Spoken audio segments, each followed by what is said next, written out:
हाँ, तो देखिए ये हमारे सामने क्वेश्चन है, let a is equal to 6 minus 2 minus 3 1।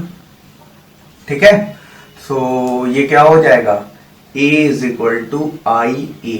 ठीक, अब हम a की वैल्यू लिख लेंगे, तो 6 minus 2 minus 3 1 is equal to, और ये 1 0 0 1 e। ठीक, अब हम इसमें ऑपरेशन लगाएंगे, R2 टेंस टू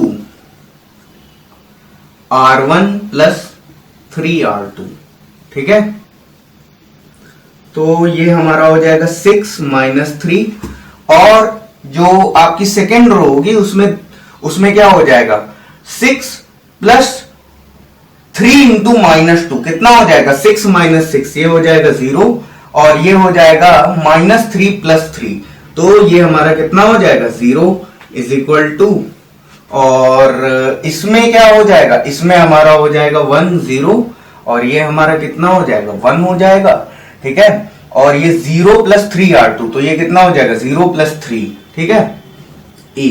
ठीक, अब देखिए इनवर्स डज नॉट एग्जिस्ट।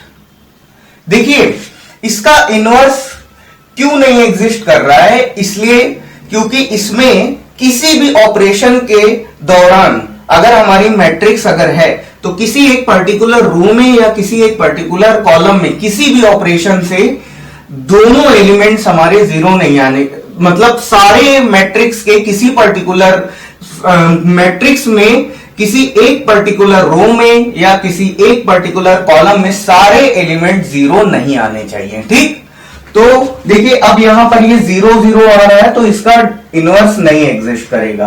अब देखिए इसको हम डिटर्मिनेंट की थ्योरी के अकॉर्डिंग करते हैं, तो देखिए डिटर्मिनेंट में आप लोगों ने क्या पढ़ा है, अगर मान लीजिए कि a इज इक्वल टू हमारा है a b c d।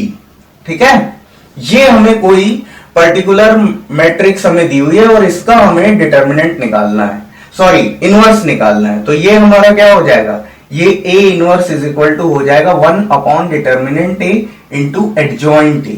ठीक है, तो a inverse is equal to, और ये कितना हो जाएगा 1 अपॉन डिटर्मिनेंट a। ठीक है, और देखिए ये जो, ठीक, ये जो हमारे एलिमेंट है इनमें क्या हो जाएगा, इंटरचेंज, तो ये dA और ये कितना माइनस c माइनस b। ठीक, तो ये हमारा क्या आ गया, ये हमारा a इनवर्स आ गया। बट a इनवर्स निकालने में डिटर्मिनेंट में ये कंडीशन रहती है कि डिटर्मिनेंट a हमारा कभी भी जीरो नहीं होना चाहिए। अब देखिए इसी सवाल को हम डिटर्मिनेंट के मेथड से सॉल्व करते हैं, तो ये a इज इक्वल टू कितना हो जाएगा, 6 माइनस 2 माइनस 3 1।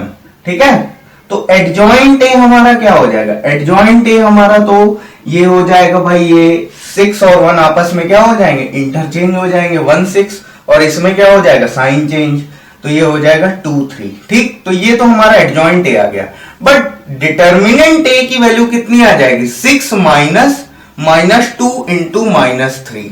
ठीक, तो ये 6 माइनस 6 ये हमारा कितना आ गया, 0 आ गया। अब डिटर्मिनेंट की थ्योरी ये कहती है कि अगर हमारा डिटर्मिनेंट की वैल्यू अगर 0 आती है तो इनवर्स एग्जिस्ट नहीं करता है, और मैट्रिक्स की थ्योरी के अकॉर्डिंग हम बोलते हैं, तो आप ये